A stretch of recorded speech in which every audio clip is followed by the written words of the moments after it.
আল্লাহ পাক মানুষের তওবা কবুল করে। এখানে আমরা প্যান্ডেলে যারা বসছি একজনও কি দাবি করতে পারবো আমরা কোনো গুনাহ করি নাই? এই দাবি করতে পারবো? ইমাম আবু হানিফা দাবি করতে পারবে? শুধু একজন ব্যক্তি দাবি করতে পারে, মুহাম্মদ রাসূলুল্লাহ সাল্লাল্লাহু আলাইহি ওয়াসাল্লাম। কথা ঠিক কিনা? আর নবীরা দাবি করতে পারবে, শুধু নবীরা পারবে। নবীরা ছাড়া কোন সাহাবী, কোন তাবী, কোন বুজুর্গ, আমরা তো অনেক দূরের কথা, আমরা কি দাবি করতে পারবো আমাদের কোনো গুনাহ হয় নাই? পারবো আমরা দাবি করতে? পারবো না। বরং আল্লাহ পাক দুনিয়াতে আমাদেরকে গুনাহ না করার জন্য, গুনাহ হবে না এই জন্য পাঠাই নাই, বরং আমাদেরকে পাঠিয়েছেন গুনাহ তো হবে, গুনাহ করে তওবা করার জন্য আল্লাহ পাক পাঠিয়েছেন আমাদেরকে। হাদিস শরীফে আছে, বনি আদম যদি গুনাহ যদি নাও করতে চায়, আল্লাহ বলে আমি তাকে গুনাহ করাই ছাড়বো, আমি তাকে গুনাহ করাই আবার তাকে তওবা করাবো। কথা বুঝে আসছে আপনাদের? এই দুনিয়াতে আমরা একটা গুনাহ আমাদের হবে না, এই জন্য আল্লাহ এটা চান নাই। গুনাহ হবে না এটা আল্লাহর দাবি, এটা নয়। আমার কথা বুঝে আসতেছি না আপনাদের? কথা বুঝে আসতেছে না মনে হয়? বনি আদম, আমরা সবাই বনি আদম, আমাদের কোনো গুনাহ হবে না, কিন্তু একটা গুনাহ করতে পারবো না। আল্লাহর দাবি কিন্তু কি সেটা না। আল্লাহর দাবিটা হলো আমাদের প্রতি গুনাহ হলে যেন সাথে সাথে আমরা তওবা করি। আল্লাহ তওবার জন্য কবুল করে বসে আছেন।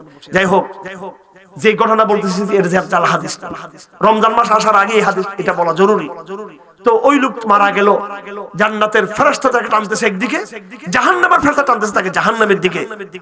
এখন ফয়সালা হলো, এক কাজ করো। কি করো? আমরা দেখব সে তার ঘর থেকে বের হয়েছে এবং যেখানে মারা গেছে আর এখান থেকে সে সামনের দিকে যেতে যাবে, এই দুইটা আমরা মাপবো কয় মাইল এরিয়া। যদি ঘর থেকে বের হয়ে যেখানে মারা গেছে এটা যদি কম হয়ে থাকে তাহলে সে তো জান্নাতের পথ বেশি অতিক্রম করতে পারে না, তাহলে সে জাহান্নামে যাবে। আর যদি ঘর থেকে বের হয়ে বেশিরভাগ পথ অতিক্রম করছে, যেখানে মারা গেছে সেখান থেকে যে হুজুর কাছে সে যাবে সে পথটা যদি কম হয়ে থাকে তাহলে দেখা গেল সে জান্নাতের পথে বেশি অগ্রগামী হয়েছে, তাহলে তখন আমরা তাকে জান্নাতি ধরব। বাস্তবে ঘটনা ছিল উল্টাটা। কি?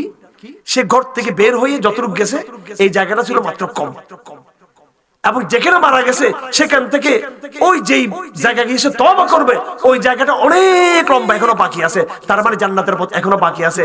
যদি মেজারমেন্ট করা হয়, হিসাব করা হয়, হিসাব করলে জমির যদি হিসাব করা হয় তাহলে সে কোথায় যাবে? এখন কোথায় যাবে? আল্লাহ পাক সুবহানাহু ওয়া তাআলা হুকুম দিলেন জমিনের হিসাব যেরকম হোক, কিন্তু তার মনের হিসাব তো ঠিক ছিল। তার মনের গতি কোন দিকে ছিল?